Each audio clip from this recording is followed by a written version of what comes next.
Yeah, this mic to me is all about celebrating culture through comedy, and I think that's important. So I thought it was important to come dressed in the traditional clothing of my people. I'm a white dude. It's true, and I can recognize that I have privilege. Okay, I have enough self-awareness to know that I have privilege, and still, despite that, I know what discrimination feels like. Because people always tell me what it feels like when I discriminate against them. So now I know. I can relate to the immigrant struggle, the modern day immigrant struggle, because I may not look like it, but I am actually a second generation child of a 12th generation immigrant. So we're basically the same. All right, I'll come clean. All of my fans are white. What I mean by that is my mom is white.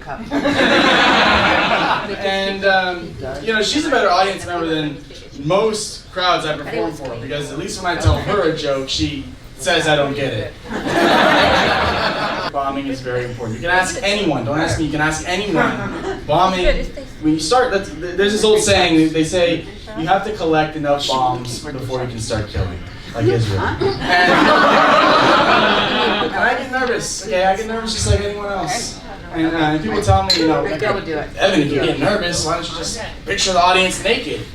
And that never worked for me, so what I do is I just picture the audience as a bunch of Iraqi children. Because that way at least I know the government will be okay with me bombing in here.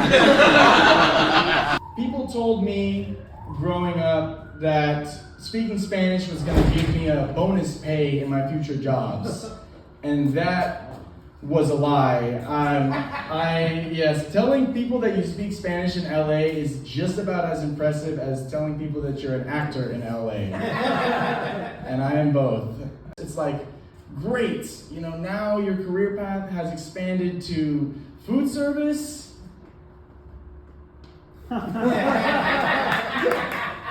And Uber. Yeah. What's your name, man? Yeah, you the little guy pointed at. Luis? No, it's not. I'm just kidding, man. If you hadn't noticed, people make jokes when they're up here. It's a comedy show, so sometimes people just make jokes. That's about what it is.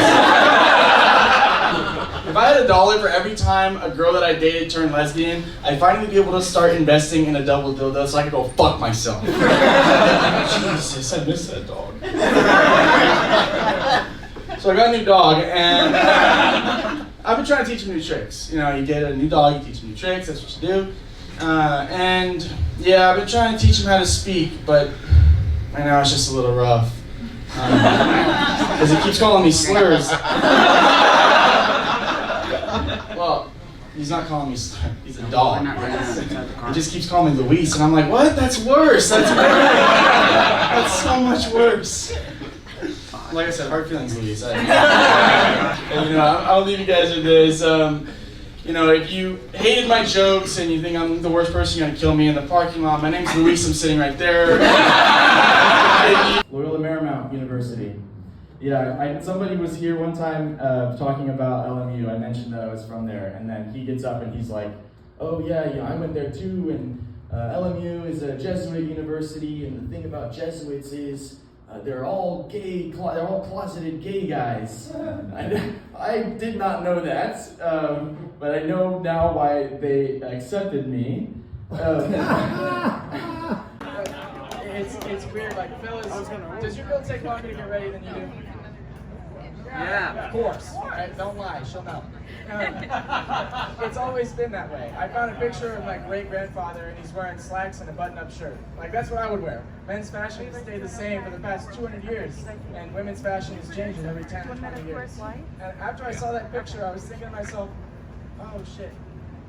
Men have been ready for 200 years waiting for women to decide what the fuck they want to wear. For me, I think I am one bomb away from finally killing myself. Let me get a suggestion, actually. Sports. Let me get another. I do theater, so sports is not.